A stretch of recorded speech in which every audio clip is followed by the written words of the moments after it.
So in the last class we discussed about the structure of nephron and various parts of the nephron. Let us recap what we have discussed. పోయినసారి class లో మనం వృక్క ప్రమాణం, నేను nephron అంటాను, వృక్క ప్రమాణం తెలుగులో దాన్ని అంటారు. సో దానిలో ఉండేటువంటి వివిధ భాగాల గురించి నేర్చుకున్నాం. సో వృక్క ప్రమాణం గురించి ఒకసారి మళ్ళీ అవన్నీ ఒకసారి రీక్యాప్ చేసుకుందాం.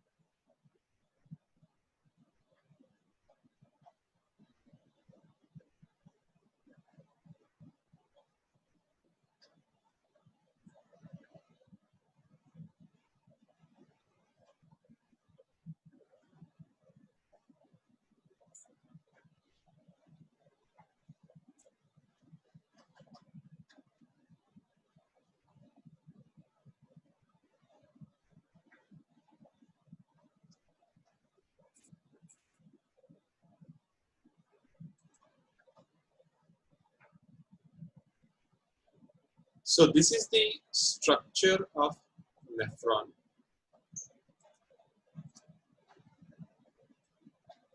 And the nephron consists of two parts. One is called the Malpighian corpuscle and second one is renal tubule. So the remaining part of this is a renal tubule. So Malpighian tubule, Malpighian capsule, a corpuscle, also has again divided into two parts. One is called this Bowman capsule. So this part is cup-shaped, two-layered cup-shaped part, and this another one is called glomerulus. This is the glomerulus. Glomerulus is nothing but the blood capillaries, which are formed by the incoming afferent arteriole, and it forms this tuft of blood capillaries, and which we call it as a glomerulus. And it leaves the Bowman's capsule in the form of efferent arteriole.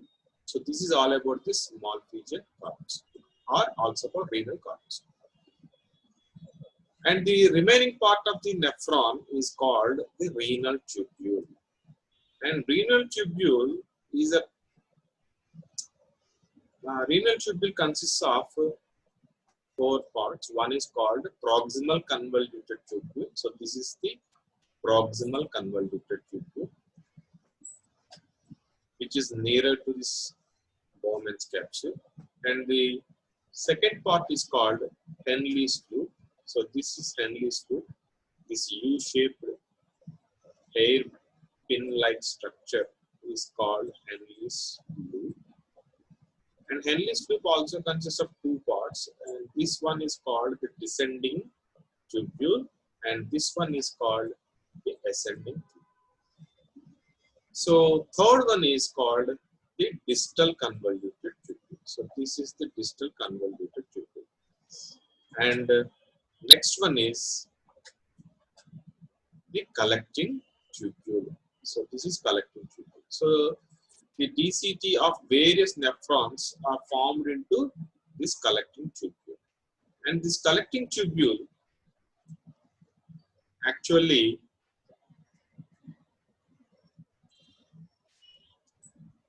enters through this medullary papilla, and it joins with these columns of Bethany, and these are opened into, all the collecting tubules opened into this calyx region, and these come out in the form of ureter. So this is the structure. See, this is how the collecting tubules, so you can see here. So these are the nephrons, so these are the collecting tubules. All the collecting tubules open through this medullary papilla, and this opens into this calyx along this Bethany, and these open through this ureter. So this is the structure of nephron. Telugu medium వాళ్ళు ఒకసారి చూడండి. వృక్క ప్రమాణము లేదా nephron లో రెండు భాగాలు ఉంటాయి. అది ఏంటంటే, ఒకటి మాల్పీజియన్ గుళిక, రెండోది వృక్క నాళం. మాల్పీజియన్ గుళిక, అలాగే మాల్పీజియన్ దేహము ఏదైనా పర్లేదు. రెండవది వృక్క నాళం. ఈ మాల్ఫీజియన్ దేహంలో మనం చూస్తే జాగ్రత్తగా రెండు భాగాలు ఉంటాయండి. ఒకటి సో ఇదంతా కూడా మాల్ఫీజియన్ దేహం. సో దిస్ పార్ట్, ఇందులో రెండు భాగాలు ఉంటాయి. సో ఇలా కప్ షేప్ లో ఉంది చూసారా, ఇలా కప్ షేప్. సో ఇది రెండు పొరలు కలిగి ఉంటుంది.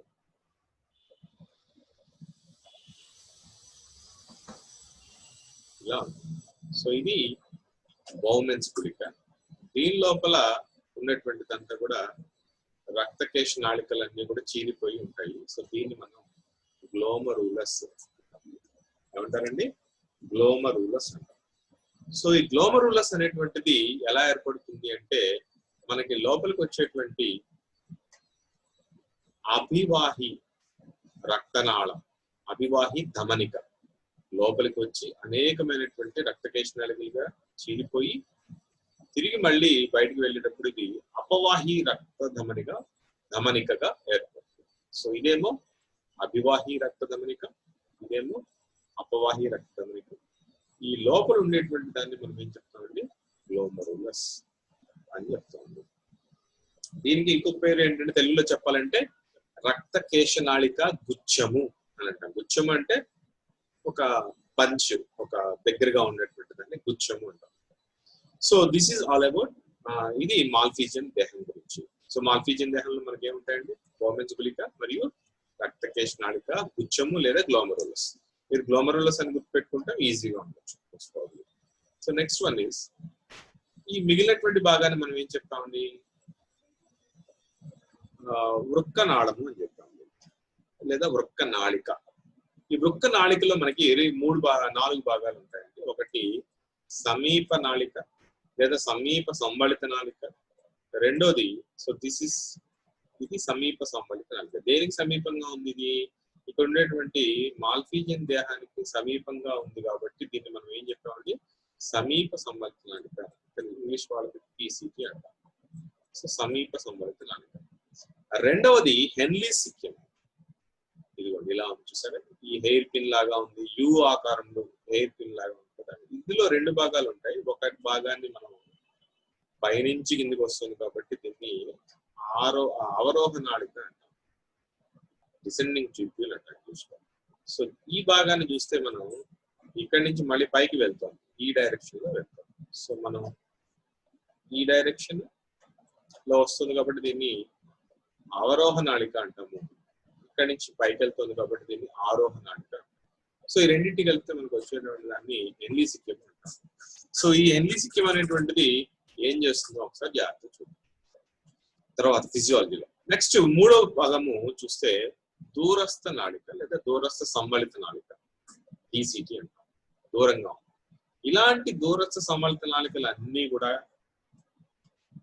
ఇవన్నీ కలిసి, అంటే ఇదొక దూరస్థ సంబళిత నాళిక, దీనిదొక దూరస్థ, ఇలాంటి నెఫ్రాన్లు లేదా వృక్క ప్రమాణాలకు సంబంధించినటువంటి దూరస్థ నాళికలు అన్ని కూడా కలిసి ఏర్పడేదాన్ని మనం ఏం చెప్తాం అంటే సంగ్రహణ నాళము లేదా కలెక్టింగ్ ట్యూబ్యూల్ అంటాం.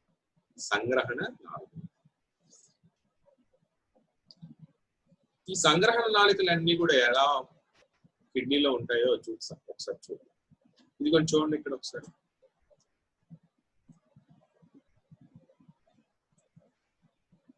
ఇవి వృక్క ప్రమాణాలు, నెఫ్రాన్లు ఇవన్నీ కూడా. ఈ నెఫ్రాన్లు మనం చూసినట్లయితే ఇదేంటండి, మనం చెప్పుకున్నాము ఇలా త్రిభుజాకారంలో ఉంటాయి. ఏంటవి, మెడుల్లరీ ప్యాపిల్లా లేదా వృక్క ద్రోణి అని చెప్తాం. వృక్క మెడుల్లరీ ప్యాపిల్లా.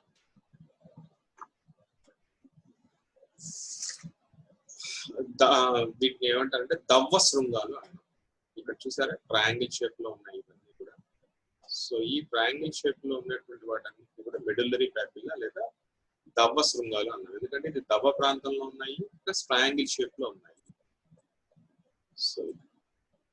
సో చుట్టుపక్కలంతా కూడా కార్టెక్స్, ఇదంతా కూడా ఏంటంటే వలకల భాగం. సో ఇవి ఉన్నటువంటి ప్రాంతం అంతా కూడా ఏంటంటే ఇదంతా కూడా దవ్వ భాగం. సో ఎప్పుడైతే ఈ దవ్వలో ఉన్నాయి కాబట్టి శృంగం ఆకారంగా ఉన్నాయి కాబట్టి కోనికల్ గా ఉన్నాయి కాబట్టి వీటిని దవ్వ శృంగాలు. నెక్స్ట్ ఇవి లొకేషన్ ఎలా ఉంటుందో ఒకసారి చూద్దాం. ఇవి నెఫ్రాన్లు అండి. నెఫ్రాన్లలో చూస్తే కొంత భాగము ఎక్కడ ఎక్కడుందండి? కార్టెక్స్ రీజియన్ లో ఉంది కొంత. మిగిలిన భాగం ఎక్కడున్నాయి ఇవి? దవ్వ శృంగంలో. సో ఇది దవ్వ శృంగం. దవ్వ శృంగంలో ఒక భాగాన్ని మనం తీసుకొని చూస్తున్నాం అన్నమాట. ఒక భాగాన్ని మనం ఇలా తీసుకొని చూస్తే ఈ భాగాన్ని మనం ఒకసారి మనం కట్ చేసి చూస్తే ఎలా ఉన్నాయి ఇవి అంటే నెఫ్రాన్లు ఒకసారి జాగ్రత్తగా గమనించండి. నెఫ్రాన్ అంటే మాల్ఫీజియన్ దేహాలు ఇవన్నీ కూడా మాల్ఫీజియన్ దేహాలు. అక్కడి నుంచి మనకి సమీప సమాంత నాళిక. ఆ మిగిలినటువంటి భాగాలన్నీ కూడా ఎక్కడున్నాయండి? ఎన్లీసిక్యము ఇవన్నీ ఎక్కడున్నాయి? మళ్ళీ దవ్వ భాగంలో ఉన్నాయి. అండ్ ఇక్కడి నుంచి మళ్ళీ ఏమవుతుంది? దూరస్థ సమాంత నాళిక ఇవన్నీ కూడా కార్టెక్స్ దవ్వలోకి నుంచి ఎక్కడికి వస్తే వల్కలంలోకి వస్తున్నాయి. ఈ వల్కలంలోంచి వచ్చి మళ్ళీ సంగ్రహ నాళికలన్నీ కూడా కలిసి దవ్వ భాగంలోకి వచ్చి ఎక్కడికి తెరుచుకుంటున్నాయండి? ఇక్కడ ఈ సూక్ష్మాంకురం అని చెప్పాం కదండి మనం. ఈ సూక్ష్మాంకురంలోకి తెరుచుకున్నాయి. ఇవన్నీ ఎక్కడ తెరుచుకుంటాయని చెప్పాము? ఈ పక్కన ఉండేటువంటి బెత్తిని స్తంభాలు, ఈ దవ్వ శృంగాలకు సంబంధించినటువంటి సూక్ష్మాంకురాలు ఇవన్నీ కూడా కలిసి మనం ఇక్కడ క్యాలిక్స్ లోకి తెరుచుకుంటాయి. ఈ క్యాలిక్స్ లో నుంచి ఐలం ద్వారా ఏమేర్పడుతుందండి? మూత్ర యూరేటర్ లేదా మూత్ర నాళం అనేటువంటిది బయటకు వస్తుంది. సో ఈ సంగ్రహ నాళాలన్నీ కూడా ఈ క్యాలిక్స్ లోకి ఓపెన్ అవుతాయి. క్యాలిక్స్ లోకి ఓపెన్ అయిన తర్వాత ఏమవుతుందండి? ఇవన్నీ కూడా జాగ్రత్తగా గమనిస్తే ఇవన్నీ కూడా మూత్ర నాళం ద్వారా బయటకు వస్తాయి. సో ఇక్కడ మీరు గుర్తుంచుకోవాల్సింది ఏంటి అంటే దాదాపుగా నెఫ్రాన్ లో ఉండేటువంటి మాల్ఫీజియన్ దేహము, సమీప సమ్మలిత నాళిక, అలాగే దూరస్థ సమ్మలిత నాళిక ఇవన్నీ కూడా ఇవన్నీ కూడా ఎక్కడ ఉంటాయంటే దాదాపుగా వల్కల భాగంలో ఉంటాయి. ఇంకా హెన్లీసిక్యం గురించి చెప్పాలంటే ఈ హెన్లీసిక్యము కొంచెం తక్కువగా ఉంటుంది కొన్ని రకాలైనటువంటి నెఫ్రాన్లు. కొన్ని రకాలైనటువంటి వృక్క ప్రమాణాల్లో మనం గమనిస్తే ఇక్కడ ఉండేటువంటి మిగిలినటువంటి మేజర్ అంటే మాక్సిమం ఇక్కడ ఉండేటువంటి మాల్ఫీజియన్ దేహము, సమీప నాళిక, దూరస్థ నాళిక ఇవన్నీ కూడా వల్కల భాగంలోనే ఉంటాయి. సో అటువంటి నెఫ్రాన్లను మనం ఏం చెప్తామంటే వల్కల వృక్క ప్రమాణాలు అంటాం.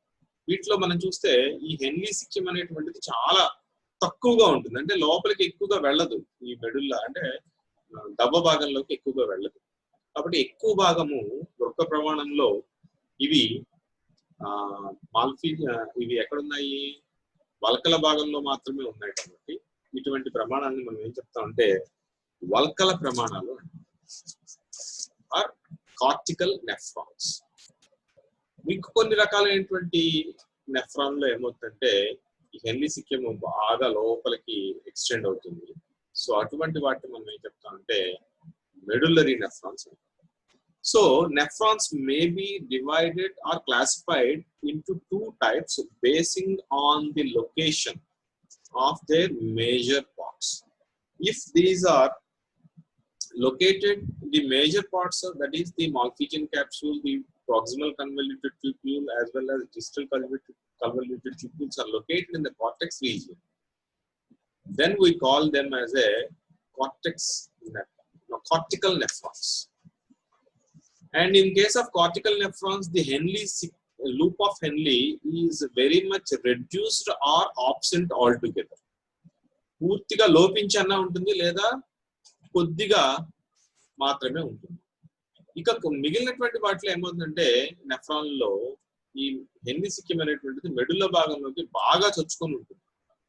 సో అటువంటి వాటిని మనం ఏం చెప్తామంటే జక్స్టా మెడుల్లరీ నెఫ్రాన్స్ అంటాం. ఏమంటాం వాటిని? Juxtamedullary nephrons. So if the Henle's loop is long and extends into the renal medullary region, all such nephrons are called juxtamedullary nephrons. If the Henle's loop is completely absent or reduced almost, then such type of nephrons are called cortical nephrons. So nephrons lo classification based on the presence of Henle's loop అని మనం తెలుసుకోవాలి. So నిన్న మనం చూసాం కదండి ఇవన్నీ కూడా. ఇప్పుడు ఒకసారి ఈ రీనల్ మాల్ఫీజియన్ దేహం గురించి ఒకసారి మనం నేను చెప్పుకున్నామే మళ్ళీ ఒకసారి చూద్దాం. ఇక్కడ మనం ఏం చెప్పుకున్నాం అంటే ఇక్కడ 2 పొరలు కలిగి ఉంటుంది. ఈ 2 పొరలు కలిగి ఉన్నటువంటి ఈ బౌమెన్స్ క్యాప్సూల్ దేంతో ఉంటుందని చెప్పాం మనం. It consist of podocytes. ఉండేటువంటి కణాలను ఏమంటామండి మనం? పోడోసైట్స్ అంటాం. ఈ పోడోసైట్స్ అనేటువంటివి ఏం చేస్తాయి అంటే మనకి ఫెనిస్ట్రేషన్ లేదా స్లిట్స్ ఆర్ స్లిట్ పోర్స్, చీలిక రంధ్రాలు ఏర్పరుస్తాయి. ఇక్కడ ఫిల్ట్రేషన్ జరుగుతుంది. So this is the region wear the filtration takes place.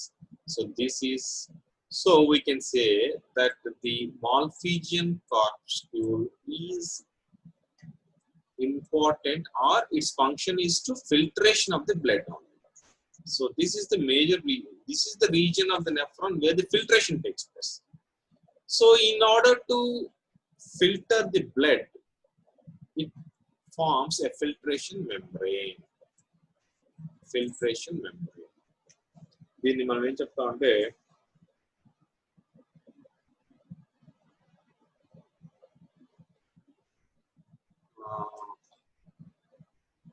గాలన త్వచము, filtration membrane are గాలన త్వచము. So ఈ గాలన త్వచము లేదా ఫిల్ట్రేషన్ మెంబ్రేన్ అనేటువంటిది 3 భాగాలు కలిగి ఉంటుంది. ఒకటి endothelium of the glomerular capital. ఇక్కడ వచ్చేటువంటి ఈ రక్తకేశనాళిక గుచ్చం ఉంది కదండి, దీన్ని మనం ఏం చెప్తామండి? గ్లోమరులస్ లేదా రక్తకేశనాళిక గుచ్చం. దీంట్లో మనం ఉండేటువంటి ఇవన్నీ కూడా ఏం కలిగి ఉంటాయి? ఎండోథీలియం కలిగి ఉంటాయి. ఎందుకంటే ఒకే ఒక పొర కలిగి ఉంటుంది కాబట్టి రక్తకేశనాళికలన్నీ కూడా. So endothelium and basement membrane. Next ఈ పోడోసైట్స్ ఆఫ్ ది బౌమెన్స్. సో పోడోసైట్స్ అనేటువంటిది బౌమెన్స్ గుళికలో ఉంటాయి. ఇక్కడ ఉండేటువంటి ఎండోథీలియం అనేటువంటిదేమో రక్తకేశనాళిక గుచ్చానికి సంబంధించిన, గ్లోమరులకు సంబంధించిన, మధ్యలో ఉండేటువంటి దాన్ని బేస్మెంట్ మెంబ్రేన్. ఇవన్నీ కూడా కలిస్తే మనకు వచ్చేదాన్ని మనం ఏం చెప్తుంది? Filtration membrane. సో గాలన త్వచం. సో ఇక్కడ బ్లడ్ అనేటువంటిది ఫిల్టర్ అయ్యి అందులో ఉండేటువంటి ఇంప్యూరిటీస్, టాక్సిక్ మెటీరియల్ ఏవైతే ఉన్నాయో అవన్నీ కూడా ఫిల్ట్రేషన్ జరిగి ఎక్కడికి ఏర్పడుతుందండి? It enters into the lumen of the renal tubule. So renal tubule లో ఉండేటువంటి ఆ లోపల ఉండేటువంటి ఖాళీ ప్రదేశం లేదా ల్యూమెన్ లేదా అవకాశంలోకి వెళ్ళిపోతుంది. ఇక్కడ నుంచి మనకి ఏమొస్తుంది? మనకి ప్రాక్సిమల్ కన్వల్యూటివ్ ట్యూబ్యూల్, సమీప సంవర్త నాళిక. సమీప సంవర్త నాళికలో ఉండేటువంటి కణాలు ఎలా ఉంటాయని చెప్పుకున్నాం మనం, గుర్తుందా? సమీప సంవర్త నాళికలో ఉండేటువంటి కణాలన్నీ కూడా క్యూబాయిడల్. ఇవన్నీ కూడా ఎలా ఉంటాయండి? స్తంభాకార ఉపకళ కలిగి ఉండి సూక్ష్మ చూషకాన్ని కలిగి ఉంటాయి. సూక్ష్మ చూషకాలు ఏం చేస్తాయి? ఇవి శోషణని పెంచుతాయి. ఇందులో మనం చెప్పుకున్నాం మైటోకాండ్రియా ఎక్కువగా ఉంటుంది, ఎందుకంటే కావాల్సినటువంటి ఎనర్జీ వస్తుంది. సో ఇప్పుడు ఈ పార్ట్ అంతా కూడా మనం ఇందాక మాట్లాడుకుంది. So this part deals with the filtration, and this remaining part of the nephron, that is called the renal tubule, is for absorption. ఇందులోకి వచ్చినటువంటి ఫిల్ట్రేట్స్ అన్నిటినీ కూడా ఏవైతే టాక్సిక్ మెటీరియల్స్ ఉన్నాయో అవన్నీ పీల్చుకోవాలి, అబ్జార్ప్షన్ చేసుకోవాలి, శోషించుకోవాలి. కాబట్టి మనకి ఇక్కడ ఉండేటువంటి ఉపకళ ఏంటంటే స్తంభాకార ఉపకళ. ఇవన్నీ నేను చెప్పాను, మళ్ళీ ఒకసారి చెప్తే మీకు క్లారిటీ ఉంటుందని ఉద్దేశంతో చెప్తాను. నెక్స్ట్ లూప్ ఆఫ్ హెన్లీ మనం చెప్పుకున్నాము. ఇక్కడ మిగతా భాగాన్ని మనం ఏం చెప్తాము? Loop of హెన్లీ. ఇందులో మనకి 2 పార్ట్స్ ఉంటాయని చెప్తాము. One part is called the descending tubule, and this one is called the ascending tubule. So దీంట్లో మనం ఒకసారి చూద్దామండి. ఇక్కడ ఉండేటువంటి epithelium is called squamous epithelium. And ఇక్కడ మీరు ఇంపార్టెంట్ ఏంటంటే ఇందాక మనం చెప్పుకున్నాం చూడండి, Malpighian capsule, the proximal convoluted tubule, the distal convoluted tubule, the collecting ducts. ఇవన్నీ కూడా ఎక్కడ ఉంటాయని చెప్పండి? మనం కార్టెక్స్ రీజియన్ లో ఉంటాయని చెప్పుకున్నాం. సో ఇదంతా కూడా కార్టెక్స్ రీజియన్ అండి. ఇక్కడ నుంచి మనకి మెడులా రీజియన్ స్టార్ట్ అవుతుంది. మనం చెప్పుకున్నాము మెడులా రీజియన్ లో ఏముంటాయండి? మనకి దాదాపుగా loop of Henle and collecting tubule ఉంటుంది. So part. సో అందువల్ల ఈ డయాగ్రామ్ ఇప్పుడు మీకు ఈజీగా అర్థం. సో ఈ పార్ట్ అంతా కూడా కార్టెక్స్ లో ఉంది, ఇదంతా కూడా మిడిలరీ రీజియన్ లో ఉంది. ఇదంతా కూడా వలకల భాగంలో ఉన్నాయి, ఈ పార్ట్స్ అన్ని కూడా దవ్వ భాగంలో ఉన్నాయి.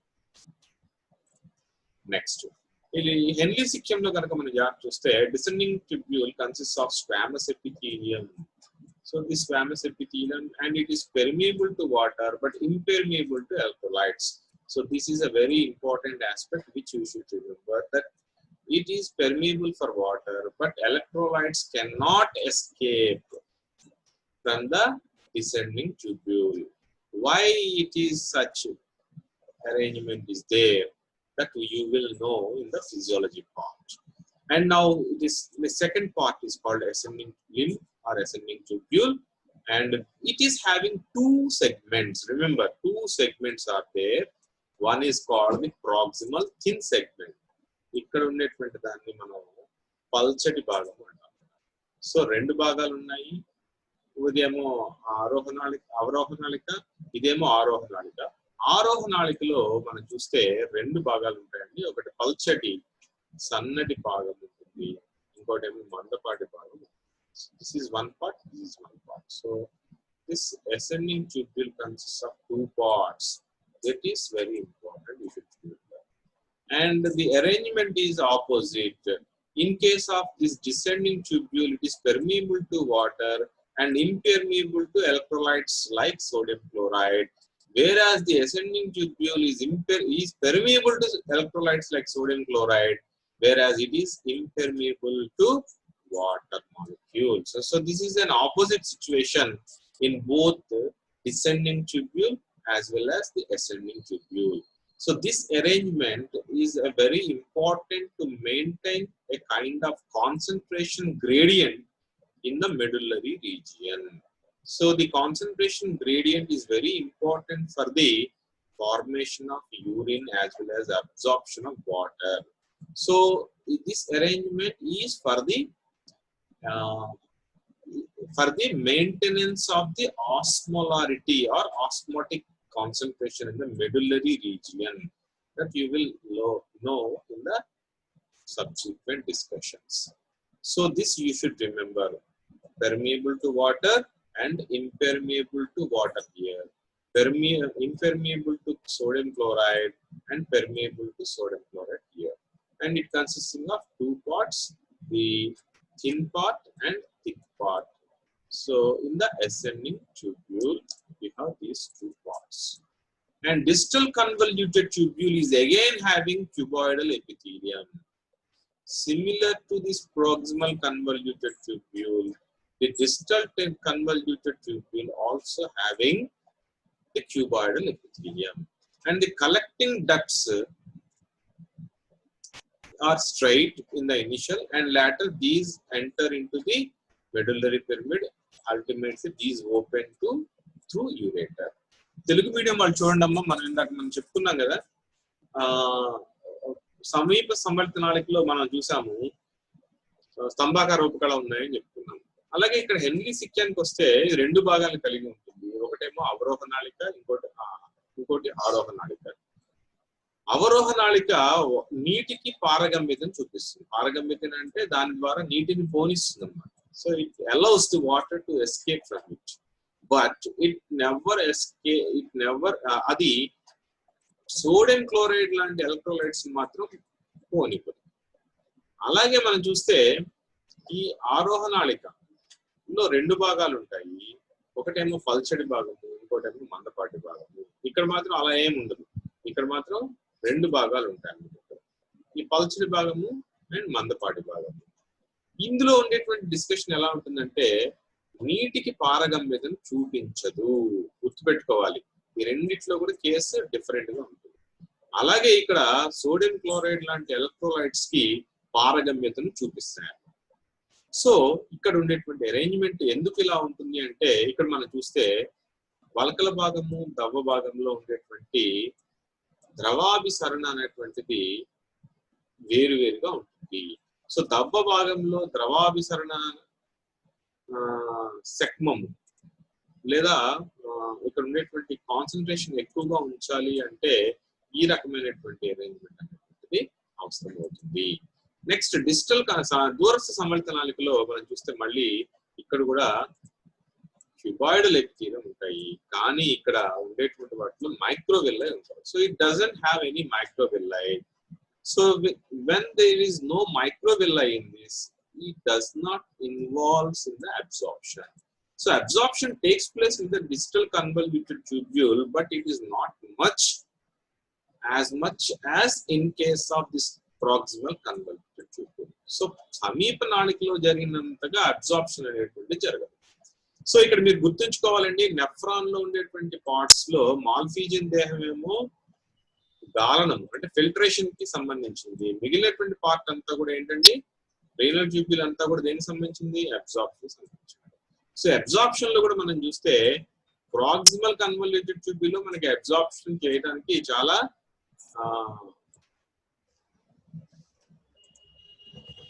రకాలైనటువంటి అరేంజ్మెంట్స్ ఉన్నాయి, ఎందుకంటే మైక్రోవిల్లై ఉంటాయి కాబట్టి ఈజీగా అబ్జార్బ్ అవుతాయి. కానీ ఇక్కడికి వచ్చేసరికి ఏమవుతుందంటే మనకి డిజిటల్ కన్వల్యూటెడ్ ట్యూబ్యూల్ లో కూడా స్తంభాకార ఉపకళ ఉంటుంది, కానీ ఇక్కడ జరిగేటువంటి అబ్జార్ప్షన్ చాలా తక్కువగా ఉంటుంది. అలాగే దీంట్లో సూక్ష్మ నాళికలు కూడా ఉండవు, అలాగే కణాలు కూడా ఎలా ఉంటాయండి చాలా చిన్నవిగా ఉంటాయి. ఇక్కడైతే మనకి చాలా పెద్దవిగా ఉంటాయి, క్యూబాయిడల్ ఎపిథీలియం ఉంటాయి.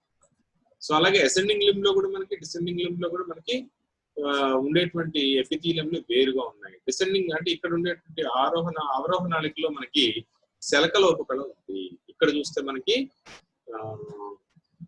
ఇందాకట్లాగే స్తంభాకార ఉపకళ అనేది ఉంది. సో కాబట్టి జాగ్రత్తగా చూసుకోండి, మీరు ఈ డయాగ్రామ్ ఒకటి ప్రాక్టీస్ చేసుకోండి, ఎగ్జామినేషన్ లో చాలా useful.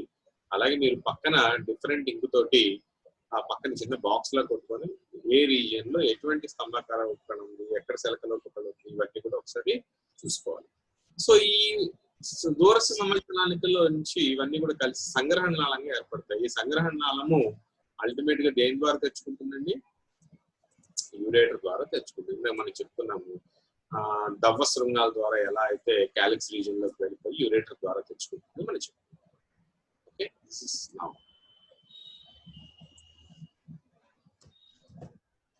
So different parts of nephron lined with different types of epithelium. Like already చెప్పుకున్నాము, the Bowman's capsule will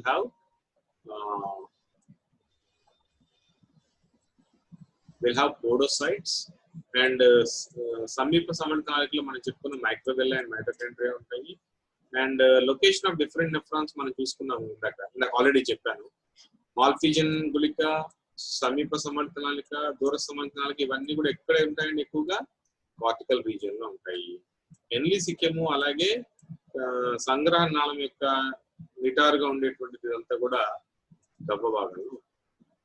so ఇక్కడ ఏంటండి అంటే మనం చూస్తే ఈ వల్కల భాగంలో అలాగే దవ్వ భాగంలో ఉండేటువంటి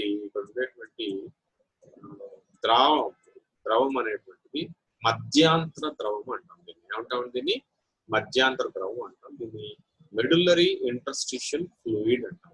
ఈ ఫ్లూయిడ్ వల్ల మనకి ఆస్మాటిక్ ప్రెషర్ అనేటువంటిది మెయింటైన్ అవుతూ ఉంటుంది. సో అందుకనే ఇక్కడ అబ్జార్ప్షన్ లో మనం చూసాము different types of regions have different types of permeabilities. So one region permits the water, whereas the other permits electrolytes. So this is the arrangement.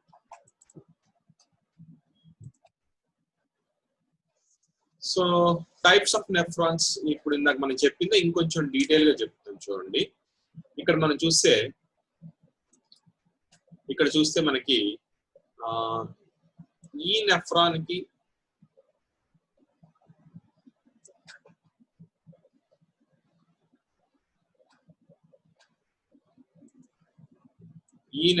కి మధ్య చాలా తేడా ఉంది చూడండి. నేను ఇందాక చెప్పాను 2 types ఆఫ్ నెఫ్రాన్స్ ఉంటాయి, cortical nephrons and జక్స్టామెడులరీ nephrons. Valkala వృక్క ప్రమాణాలు అని చెప్పాను.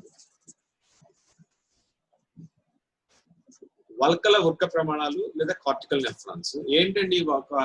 కార్టికల్ నెఫ్రాన్స్ అంటే మనం చెప్పాము మాల్ఫీజియన్ దేహము అలాగే ఇక్కడ ఉండేటువంటి సమీప సమలిత నాళిక, దూరస్థ సమలిత నాళిక ఇవన్నీ కూడా ఎక్కడ ఉంటాయండి? వల్కల భాగంలోనే ఉంటాయి. So this is cortex region. So ఇదంతా కూడా వలకల భాగం. సో ఇదంతా కూడా వలకల భాగం. ఇదంతా కూడా ఈ పార్ట్ అంతా కూడా ఏంటంటే మెడుల్లర్ రీజియన్. సో ఇవన్నీ కూడా ఎక్కువగా మనకి కార్టెక్స్ రీజియన్ లో ఉంటాయి కాబట్టి వీటిని మనం ఏం చెప్పామండి, cortical nephrons. So nephrons can be classified based on their location. And if you see this 80% of the nephrons అన్ని కూడా కార్టికల్ నెఫ్రాన్స్ ఉంటాయి. ఎందుకంటే మాల్ఫీజియన్ దేహము, సమీప సమర్థనాలిక, దూర సమర్థనాలిక ఇవన్నీ కూడా ఎక్కడ ఉంటాయండి, వలకల భాగంలో ఉంటాయి. హెన్లీస్ లూప్ మనం చెప్పాము చాలా చిన్నదిగా ఉంటుంది లేదా అసలు ఉండదు. సో హెన్లీస్ లూప్ అనేది ఇక్కడ మనం చూసాము చాలా చిన్నది ఉంది, ఇక్కడ చూసారా చిన్నదిగా ఉంది. అదే జెక్స్ట్రా మెడుల్లరీ నెఫ్రాన్స్ అంటే ఏంటి ఒకసారి చూద్దాము. ఓన్లీ 20% నెఫ్రాన్స్ మాత్రమే ఇలా ఉంటాయి. ఏంటంటే అంటే ఇవి కార్టెక్స్ రీజియన్ లో ఉండే మామూలుగా మనం చెప్పుకునేటువంటి మాల్ఫీజియన్ దేహం కానీ, సమీప నాళిక, దూరస్థ నాళిక ఇవన్నీ కూడా ఎక్కడ ఉంటాయంటే వలకల భాగంలో ఉంటాయి లేదా మనకి దవ్వకి కొంచెం దగ్గరగా ఉంటాయి అన్నమాట. సో చూస్తే ఇక్కడ లొకేషన్ చూస్తే ఎక్కడున్నాయండి, ఇవేమో వలకల వృత్త ప్రమాణాలు ఎక్కడున్నాయి, వలకల యొక్క స్టార్టింగ్ రీజియన్ లో ఉన్నాయి ఇవి. కానీ ఇవి చూస్తే మీకు ఎక్కడున్నాయండి, వలకల భాగానికి దవ్వ భాగానికి దగ్గరలో ఉన్నాయి, అంటే కొంచెం దిగువకు ఉన్నాయి అనమాట దాంతో పోల్చుకుంటే. ప్లస్ ఇంకా చూడాలంటే ఇక్కడ అసలు హెన్లీస్ లూప్ చాలా చిన్నదిగా ఉంటుంది. ఇక్కడ మీరు చూస్తే చాలా చిన్నదిగా ఉంటుంది. ఇక్కడ if you see the Henle's loop is very short or even sometimes reduced, చాలా చిన్నదిగా ఉంటుంది లేదా అసలు ఉండకపోవచ్చు. చూడండి ఎంత తక్కువ పార్ట్ మాత్రమే ఉంది, ఇంత పార్ట్ మెడుల్లర్ రీజియన్ లోకి వెళ్ళింది. వలకల భాగం నుంచి దవ్వ భాగంలో ఈ కొంచెం పార్ట్ ఉంది. అదే మీరు ఎక్స్ట్రా మెడుల్లరీ నెఫ్రాన్స్ లేదా దవ్వ భాగంలో ఉండేటువంటి నెఫ్రాన్స్ కనుక చూస్తే వాటి యొక్క మిగిలినటువంటి పార్ట్స్ లొకేషన్ మనకి ఎక్కడ ఉందండి, కార్టెక్స్ కి దవ్వకి కొంచెం దగ్గరగా ఉంది. అండ్ హెన్లీస్ లూప్ చూస్తే మీకు చాలా పెద్దదిగా ఉంది. So Henle's loop is very long and very large even. So this is a different arrangement. And remember, the nephrons in the cortex region will produce a dilute urine. ఇవి dilute urine ని produce చేస్తాయి, అంటే చాలా తక్కువ గాఢత ఉండేటువంటి మూత్రాన్ని తయారు చేస్తాయి. అదే జెక్స్ట్రా మెడుల్లరీ నెఫ్రాన్స్ అయితే ఏం చేస్తాయంటే చాలా కాన్సన్ట్రేషన్ ఉన్నటువంటి మూత్రాన్ని తయారు చేస్తాయి. మీరు బహుశా ఫస్ట్ ఇయర్ లో ఇకాలజీ గురించి చదువుకున్నప్పుడు మనం చెప్పుకున్నాము, భౌమ జీవుల్లో ఉండేటువంటి అనుకూలనాల గురించి మనం చెప్పుకున్నప్పుడు వాటిలో చాలా ఎక్కువ హెన్లీస్ లూప్ ఎక్కువ ఉంటుంది అని చెప్పాం. సో హెన్లీస్ లూప్ ఎక్కువగా ఉంటే ఏమవుతుందంటే మూత్రం దీని ద్వారా వెళ్తూ ఉంటుంది కాబట్టి ఇది వాటర్ ని మాక్సిమం ఏం చేస్తుందండి ఆపేసి కాన్సన్ట్రేషన్ ఎక్కువగా ఉండేటట్టు, అంటే ఎక్కువ పెద్ద హెన్లీస్ లూప్ కనుక మనకు ఉందనుకోండి మనకి ఎక్కువసేపు దాంట్లో నుంచి వాటర్ ని రీఅబ్జార్బ్ చేసుకునేటువంటి అవకాశం ఉంటుంది. ఎందుకంటే ఇక్కడ నుంచి వాటర్ అంతా కూడా ఈ అసెండింగ్ ట్యూబ్యూల్ లో వాటర్ అనేటువంటిది అబ్జార్బ్ అవ్వదు. సో కాన్సన్ట్రేషన్ అనేటువంటిది చాలా ఎక్కువగా చేసుకోవడానికి అవకాశం ఉంటుంది. కాబట్టి ఈ జెక్స్ట్రా మెడుల్లరీ నెఫ్రాన్స్ అనేటువంటివి they produce concentration urine. And ఇంకా చెప్పాలంటే వాసారెక్ట మనం ఇందాక చెప్పుకున్నాం కదా, నిన్న క్లాస్ లో చెప్పుకున్నాం. వాసారెక్ట అంటే ఏంటి అంటే ఒకసారి చూద్దామండి.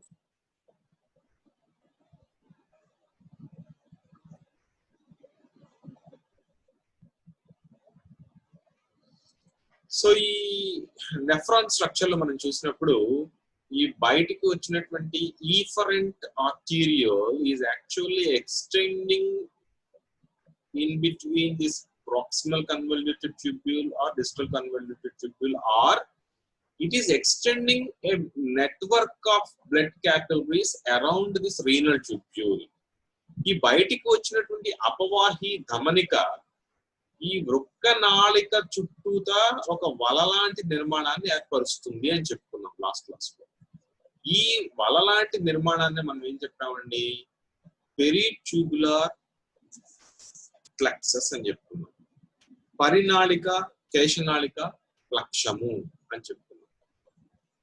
పరినాళిక కేశనాళిక ప్లక్షము. ఈ పరినాళిక కేశనాళిక ప్లక్షము ఈ హెన్లీస్ లూప్ దగ్గర ఉండేటువంటి దాన్ని మనం ఏం చెప్తామంటే వాసారెక్ట. ఏమన్నా దీన్ని vasa recta అన్నాం. So peritubular capillary network is nothing but a network produced by the efferent arteriole, and the part of this peritubular capillary around this Henle's loop is called vasa recta. ఈ బయటికి ఏర్పడినటువంటి పరికేశనాళిక ప్లక్షము Henle's loop చుట్టూ ఉన్న దాన్ని మాత్రమే మనం ఏం చెప్పామండి, vasa recta అన్నాం. సో కాబట్టి సో ఇక్కడ చూస్తే మనకి juxtamedullary nephrons will have a very